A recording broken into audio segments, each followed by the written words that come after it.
Dhaggeeffattootaa fi daawwattoota Arraata Biyyoolessa Oromiyaa kabajamoo qophii addaa tokko qabannee isiniif dhiyaanneerra. Qophii addaa keenya har'aatiin waxabajjii 14 bara 2022 bifa qindaa'ateen waraanni bilisummaa Oromoo zoonii lixaa haleellaa yookaan weerara magaalaa Dambidolloo seenuun fudhateen waraana PP hedduu ajjeesuun kaan madeessuun cinatti hedduu harkaan qabuun booji'ee jira. Isaan keessaa booji'amtoota miseensota milishaa qabannee isiniif dhiyaanneerra. Haga xumura qophii keenyaatti nu faana turan affeerraa keenya. Hayyee maqaa kee eenyu? Of ibsi eenyummaa kee. An Tashoomaa Magarsaan jedhama. Aanaa Sayyoo ganda Aajjoo Saqqoo irratti dhalate. Miseensa milishaati moo maal turtan isin? Miseensa milishaa ta'uun koo Yakkaatit gaafa guyyaa 14 ganama sa'aatii 12 kaabineen mootummaatiif humni addaa mootummaa ganamaan dhufanii walgahii baanuun jedhanii walgahiitti nu yaasuuf jecha dullaadhaan nu reebanii kottaa bilisummaa leenjitu jedhanii ganda dulliitti nu geessanii asii hin deemtan asii hin galtan milishaa leenjitanii dhaxxanii hawaasa keessaniif hojjettu nuun jedhanii nu gowwoomsanii iddoo sana nu tursan. Mee haala akkamiitiin gara hojii milishummaa kanatti ka dhuftan mee waan sanarraa nu dubbadhaa. Haalli nuyi ittiin iddoo sana dhufnee nuyi ciimneedhuma kaanee hojii keenya hojjechuudhaaf kaane malee wanta kana nuyi hin beeknu. Kaabineeniif humni addaa ganamaan nurra yaa'aniitu ka'a mana keessanii gadi ba'a. Walgahii dhaqxu nuun jedhanii nu gowwoomsanii walgahii fakkeessanii nu baasanii gaafa nuyi walgahiidha jennee baanu iyyoo walgahii miti jedhanii nu dachaasanii ganda dullii irratti nu geessanii akka nuyi milishummaa leenjinu dirqamaan nu taasisan. Hayyee mee yeroo isin leenjisaa turan sana waraanni bilisummaa Oromoo akkam isiniin jedhani kaabinootii fi waraanni sirna PP? Yommuu sanatti yommuu leenjii keessa turreetti yommuu leenjitanii raawwattanii waraanni shanee baay'ina hin qabanii kan isaan qabatan maskoobii duwwaadhaa inni iyyuu rasaasa hin qabu. Yoo meeshaa dhabdan iyyuu harkaanuu itti fiiddanii qabdu nuun jedhanii nu gowwoomsaa turan. Hayyee mee achumaan waan isin dhaggeeffattootaa fi daawwattoota keenyaaf tuqxan yeroo mooraa diinaa sana keessa turtanii uummata Oromoo akkamiin dararaa turtan? Yommuu sanatti akka isaan qajeelfama nutti kennanitti barsiisa sana keessatti yommuu nuyi asii baatanii yeroo nuyi isin duukaa deemnutti nama guyyaa tokko shaneedhaaf bishaan fuudhee kenne yookaanis immoo qeerroon mana isaa dhaqee lixee argame hin maartanii hin reebdu hin garaftu mana isaatti gubdu jedhanii nutti haasa'aa turan. Hayyee ajaja kana eenyutu isinitti kenna? Yommuu sanatti kan ajaja kana nutti laatu hooggantoota kaabinootaatii fi humna addaa hooggantoota kaabinootaati. Isin yeroo tarkaanfii kana fudhattanii kaka'umsa mataa keessaniitii immoo waan dirqamni kun gadi isinitti bu'eef gootu? Yommuu sanatti kan kana gooneef yoonna hi'iyyoo jenne itti duunaa itti miidhamnaa yoonna nuyi hi'i jenne hin baane jenne yoo nu yaadne immoo dhaqanii mana keenyaa maatii keenyaaf ijoollee keenya gadi guuranii reebu sababa ta'eef sodaadhaa jenneetu kana keessa galle malee fedha keenya miti dirqisiisanii nu hojjisiisan. Hayyee mee akka jechuutti jirtanitti dirqiidhaan kana gochaa turree ka jechuutti jirtan mee yeroo sana waraanni mooraa diinaa turtanii har'a harka waraana bilisummaa Oromoo jirtu. Mee akkamiin booji'amtanii yoom gara harka waraana bilisummaa Oromoo seentan? Yommuu harka mootummaa keessa jirru sanatti waraanni adda bilisummaa Oromoo dhufee magaalaa Dambidollootti yeroo inni dhukaasa banu nummoo ganda keessa turre. Ganda keessa jirru keessaa yommuu dhukaasa dhaggeeffannutti maanni jennee gaafa hubannu nuyi mooraa keessa jirra sababa ta'eef maanni jennee yeroon adda bilisummaa Oromootu magaalaa galee jira gaafa jedhamu gammachuu guddaan nutti dhaga'ame. Sa'aatiidhuma sanaa jalqabnee nuyi mootummaa gadhiifnee waan qabnu fudhannee kaampiidhuma sana keessaa baanee deemne. Hayyee erga gara waraana bilisummaa Oromoo dhuftanii erga booji'amtanii waraanni bilisummaa Oromoo waan isinirraan ga'e qaba? Waraanni bilisummaa Oromoo erga guyyaa gaafa sanaatii jalqabee utuu ofii isaatiin nyaatiin nu nyaachisa, utuu ofii isaatii harka niqatiin fuula niqatiin ganama ka'ee nu nyaachisa, nu obaasa, fuula dhiqachiisa, bakka ciibnutti illee ofii isaatii wanta irra ciibnu ofii barbaadee nuu fida. Yeroo kanatti akka qaama gootiitti Oromoo nama ajjeesa, waraanni bilisummaa Oromoo nama qala, waraanni bilisummaa Oromoo baadiyyaa Oromiyaa keessa deebi'ee dubartoota Oromoo gudeeda. Kanaaf isaaniin dhannee balleessina isiniin jedhanii isin barsiisan. erga immoo as dhuftanii waan naamusa waraanni bilisummaa Oromoo qabu, aantummaa waraanni bilisummaa Oromoo uummata Oromootiif qabu ijaan argitan. Mee kana akkamiin dubbattu isin? Aantummaa garaagartummaa gidduu sana jirutti wanti dubbachuu barbaadu dubbiin kun soba. Inni isaan jechaatu jiran suni inni nuyi amma arginee fi inni yommuu sana ajaji nutti laatameef ilaalaa turre walitti fagoodha. Kanumti naannoorra adeeme dubartii namaa sagaagilaan ijoollee shamarranii karaatti hambisaa ture isaan irratti argaa turre. Garuu kan immoo faallaa ta'ee kan nuyi irratti arginu waraanni adda bilisummaa Oromoo isa beela'e beela baasaa, isa dheebote dheebuu baasaa, isa inni hojjetu gargaarsa guddaa hawaasa isaatiif, uummata isaatiif isaa gochaa jiru ija kootiin nan arge. Hayyee mee dhuma irratti milishoota akka keessan mana mootummaa keessatti dogongoraan goyyoomfamanii jiran akkasumas ilmaan Oromoo sirna Minilikiin tiksaa jiraniif dhaamsi isin dhaamtan maaltu jira? Dhaamsin isaaniif dhaamuu barbaadu uummata Oromoo warri dararaa jiran akkuma koo Oromoo ta'anii miseensa mootummaa ta'anii warri hojjechaafii jiran amma guyyaa har'aatii jalqabee dhaamsuma kana akka dhaga'aniin jalqabee aniyyuu isa darbeetti baay'een gaabbee isa darbeetti baay'een dogoggoree jira sababa ta'eef waraanni adda bilisummaa Oromoo saba isaatiif kan dhaabbate ijoolleedhaafis obboleessaaf obboleettiidhaaf kan dhaabbatedha. Boriifis tarkaanfii guddaadhaan uummata isaa tajaajiluudhaaf nama murteeffatee jiruudha sababa ta'eef dogoggora kana isa irra jirtan hubattanii gara adda bilisummaa Oromootti dhaaba adda bilisummaa Oromootti dhuftanii miseensa isaa taatanii maatii keessan akka tajaajiltan gara kanatti akka dhuftan hawwii koon isiniif dhiyeessa. Hayyee miseensa milishaa obbo Tashoomaa kaleessa miseensa milishaa kan turtan har'a harka waraana bilisummaa Oromoo kan jirtan yaada keessan fedhii keessaniin osoo namni kamuu itti isin hin dhiibin miira keessan dhaggeeffattootaa fi daawwattoota keenyaaf waan qooddaniif maqaa dhaggeeffattootaaf daawwattoota keenyaan galatoomaa ulfaadhaa isiniin jenna. Galatoomaa. Hayyeen ammallee turtii nuti booji'amtoota miseensota milishaa sirna PP waliin gochuutti jirru akkuma itti fufetti jirra. Faana nudhaa nu hordofaa. Hayyee maqaan keessan eenyu eenyummaan keessan nuuf hima. Ani Mitikkuu Koomoon jedhama. Hayyee hojiin keessan maal ture? Hojiin qotee bulaadha. Yeroo mana mootummaa keessa turtanoo? Yeroo mana mootummaa keessa turre utuu fedha keenya hin ta'in dirqamaanii yakkaatit gaafa guyyaa 14 ganama shuubii waraanni mootummaadhaa kaabinee wajjiniin dhufe walgahii ba'aa gandattennaan gaafa walgahii baanu namni dirqamaan utuu fedha hin ta'in akka nama horii qixxee kennatee keessaa malammalatee isee gaalcha qabdu keessaa ooffatee fudhatee gara mana isaatti galuutu kaabinee waraanni mootummaadhaa isa kanaan ol goreedhe isa sanaan immoo gadi gori jedhee warra waggaa 45 olii nu biraa galchee kan 45 gadi immoo fuudhee walgahii asitti miti ganda dulliirraatii ka'aa hiriiraa hin deemnaa nuun jedhe. Ishi tole jennee walgahii dhannee gaafa qaxanaa dullii geenyu gaafa achi geenyu as keessaa du'aa fi barumsa leenjiif gaafa fixan ba'u malee nuyi walgahiif isin hin waamne. Gaafa leenjii fixanitu baatu akkeessaa garaa keessan kutadhaa. Namni baay'een ofirra gatta'anii bu'an. Uummati achitti wal ga'an sun uummata dhukkuba akka kintaarotii fi dhukkuba baay'ee nama rakkisu dhukkuba qilleensaa kan qaban jiru baay'een isaanii nama dandeettii qaban miti. Humna hin qabanii abbaa maatiitii dararamoodha silmoo ikoonomiidhaanii achitti baay'ee namoonni baay'ee ofirra gatta'anii abdii kutatan. Sana booddee guyyaa gaafa facaasaa ganama gaafa hiriira jalqabnu ganama tumaatiin nu hin hafne itichoo. Fiigii namni baay'eensaa baay'ee cannaqamee hamma imimmaan buusee boo'utti ga'ee kaan dhiiga balaqqamee leenjii sana irratti eessa abbaa keetii dhaxxaree eessaa dhakeetii dhaxxaree jedhee raawwateetu akka itti kaabineenii fi waraanni mootummaa kanaa ji'a 2 guutuudhaaf achitti nu dararaa ture. Hayyee mee egaa akka jechuutti jirtanitti gara milishummaatti ka dhufne dirqamaanii waraanaa fi kaabinootatu mana keenya dirqiin nu yaasee leenjii nuuf kennee jetta. Mee yeroo leenjii isiniif kennan sana maal gootu isiniin jedhanii maal hojjettu uummata Oromootiif immoo maal hojjettu isiniin jedhan? Uummata Oromootii fi raayyaa ittisa biyyaa bukkee dhaabbattanii nageenyaa biyya keessanii hedduu nuun jedhan.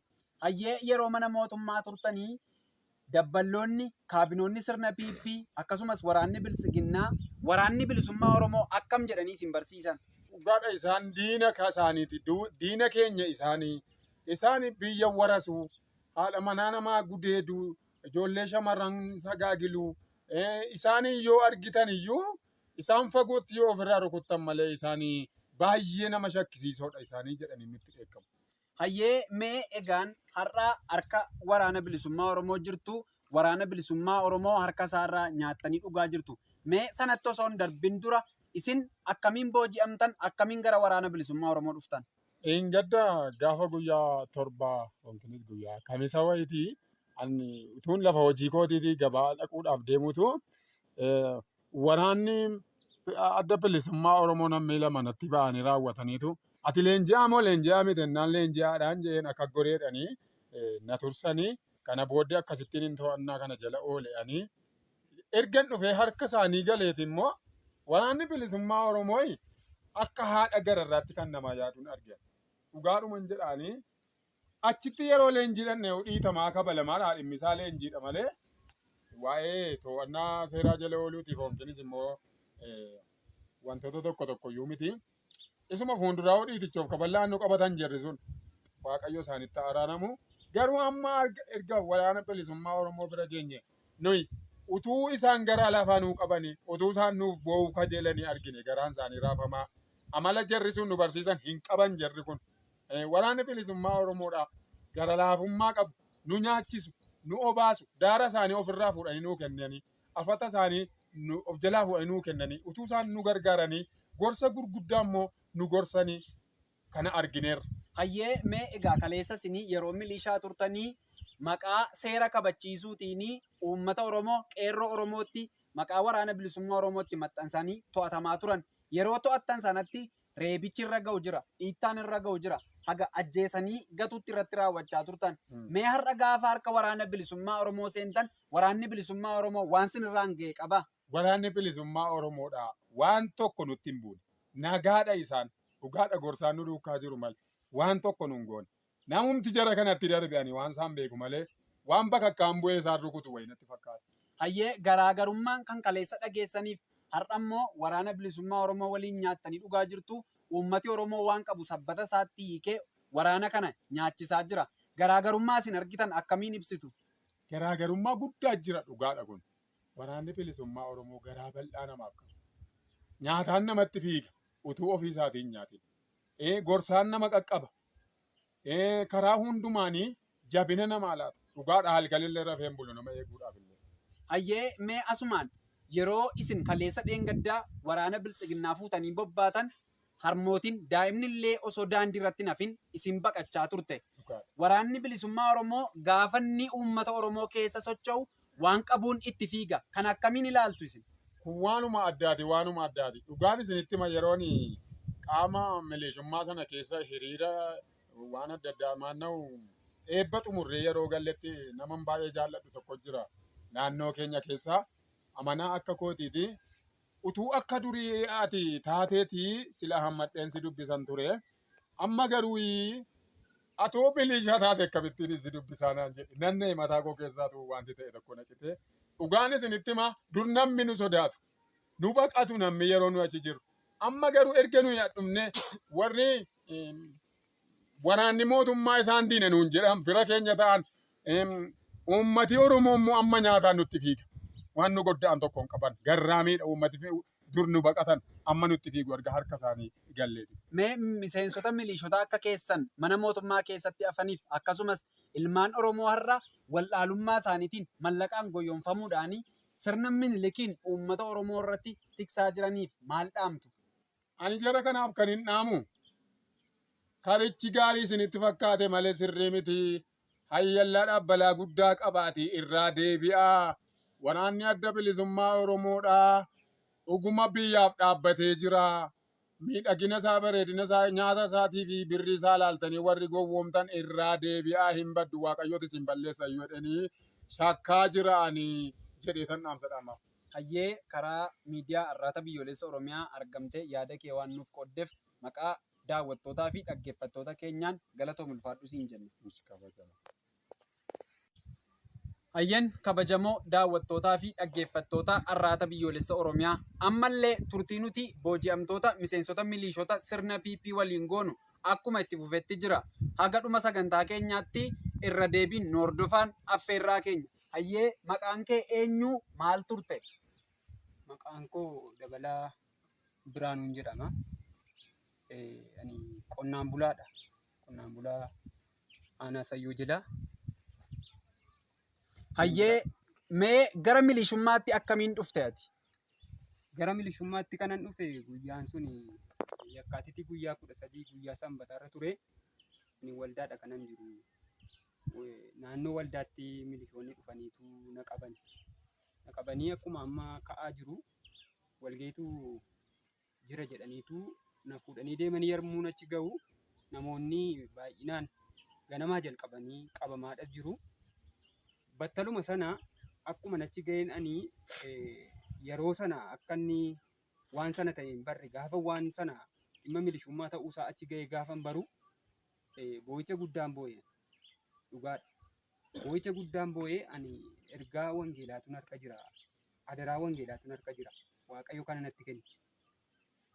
Isa kanaaf kan ka'ee fedha koos miti keessa koos hin jiru. Dhimmi kunis keessa kootuun jiraatiin na qabanii.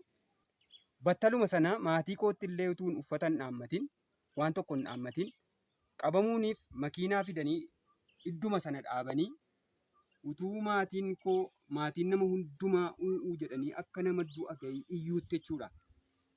Utuu isaan iyyanii lafa kana gangalatanii nuti warri qabamnes uummanni qabamne kun jechuudha. Milishoonni amma qabamne kun hundumti keenya utuu iyyinuu uummanni keenya dhiiraaf dubartiin utuu lafa gangalatanii iyyanii guyyaa gaafa sanaa makiinaatti nu naqanii nu fuudhanii deeman. Ayyee akka jechuutti jirtutti dirqamaan qabamneedha ka jechuutti jirtu.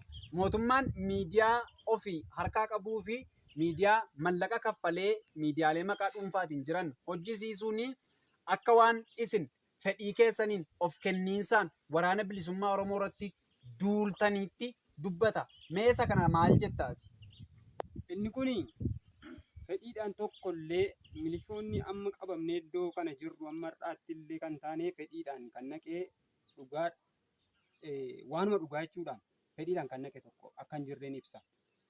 Hundumtuu dirqamaan qabamee kaan karaarraa utuu gabaadhaa galu harree hirkaa fuudhanillee kan mukatti hidhanii fe'anii deemsisan kaan waldaa keessaa karra jala taa'anii dachaasanii fuudhanii kan deeman kaan immoo lafa iddiriitii achirratti dhaqanii irra ba'anii walitti qabatanii kan deeman kaan baaskaana walitti qabanii lafa namni jiru akkuma namni jirutti irratti lafa dhaaniitu akka allaattii wucoo qabattuutti kan isaan butanii sokkan. Hayyee mee yeroo leenjitan sanaa waraanni bilisummaa Oromoo maal godhee uummata Oromoo dararaa jira? Uummata Oromoo irratti miidhaa akkamii qaqqabsiisaa jira? Waraanni bilisummaa Oromoo akkam jedhanii isin barsiisan? Iddoo leenjiitti kan isaan nu barsiisanii waraanni adda bilisummaa shaneedha jedhu. Shaneen biyya balleessiteetti. Biyyi keenya badeera. Qabeenyaan saamamee manni hedduun gubatee biyyi gara badiitti jira waanta ta'eef biyya badee ijaarraa. Shaneen kun immoo hidhannaan isaanii hidhannaa rogaa miti kan isaan qabanii maskoobii dhumaanitu biyya balleessaa jiru.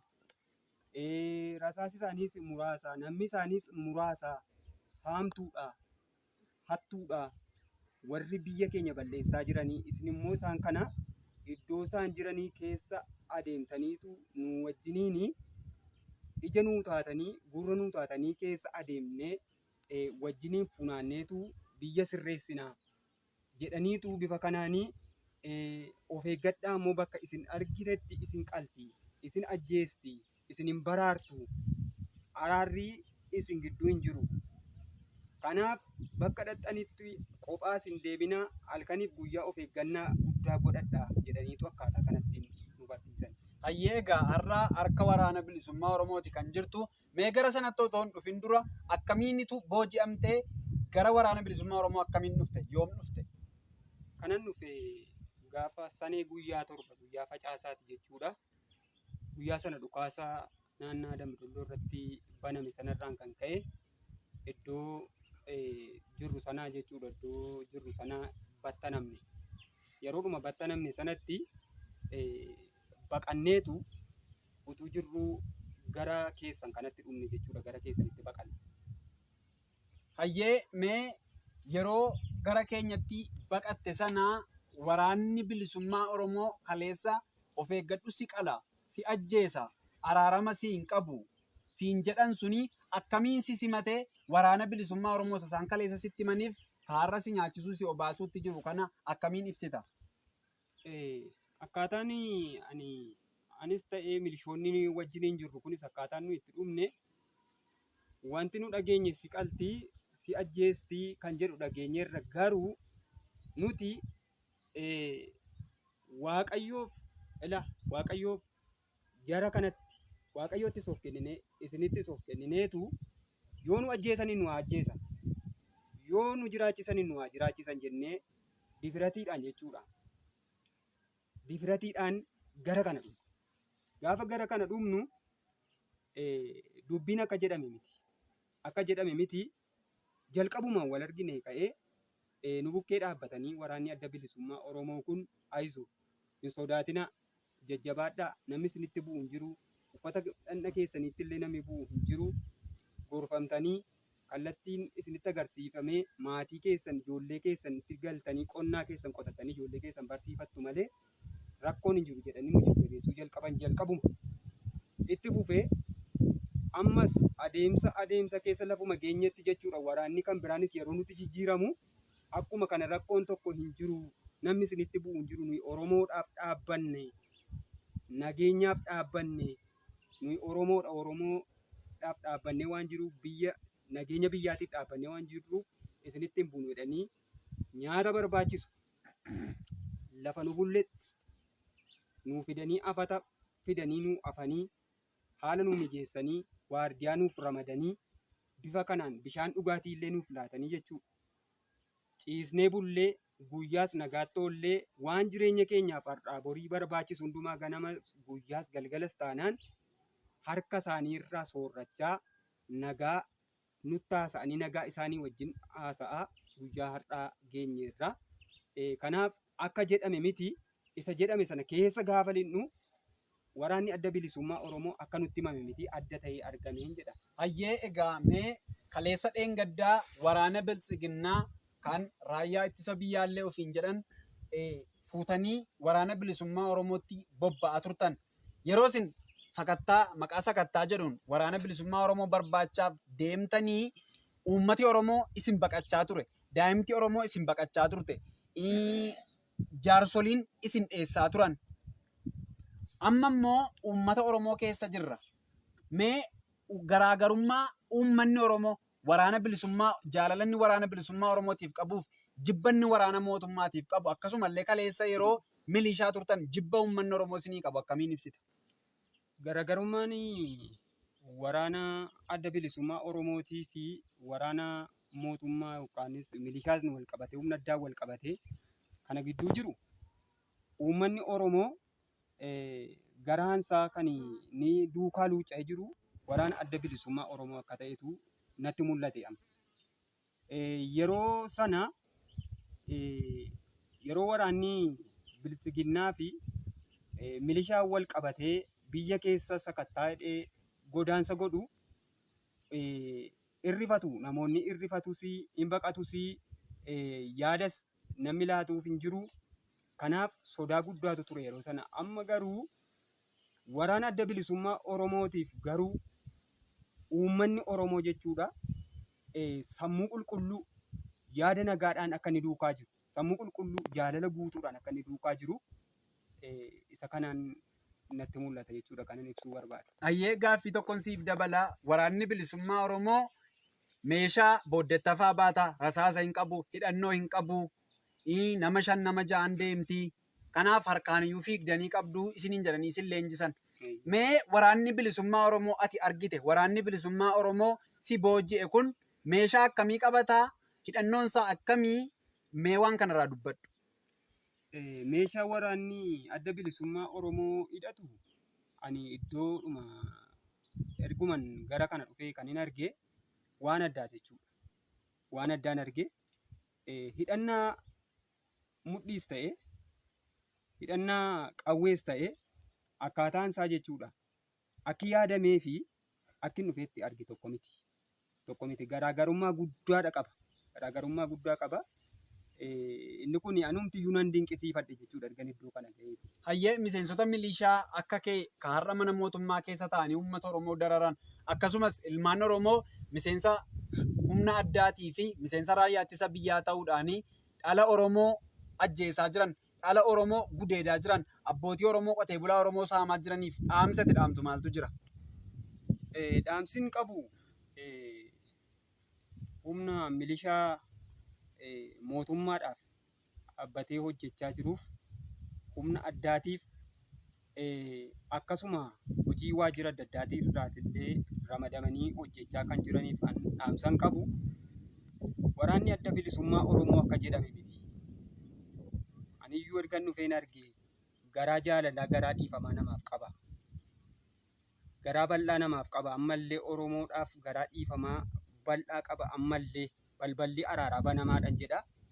Kanaafi maatiirraa ari'atamtanii kan jirtanii qeerraa lafa keessanirraa buna keessanirraa illee ari'atamtanii baqattanii iddoo garaagaraa warra baqatanii jiran kanaafi karaa nageenyaa karaa iftoominaatiin akka isaan dhufanii araaramanii galanii qe'ee isaaniitti ijoollee isaaniitti deebi'aniif dhaamsan isiniif dabarsa.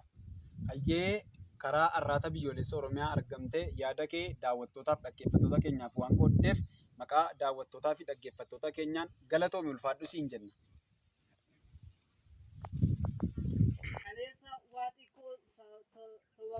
Kaleessa waaxiqqoon sobamnee gochaalee suukanneessaa hojjenneerra hojjechiisneerra har'as ta'ee taanaan gochaalee hamaa seenaaf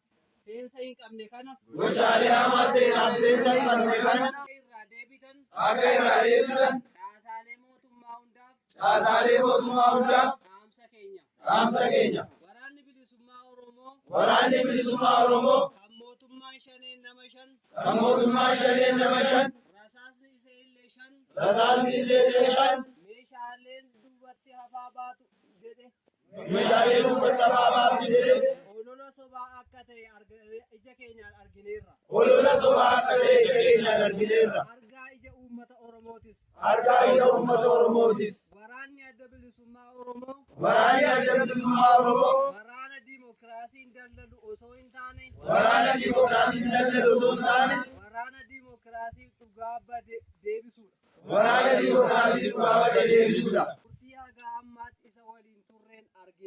Turtii haga ammaatti isa waliin turreen argineerra.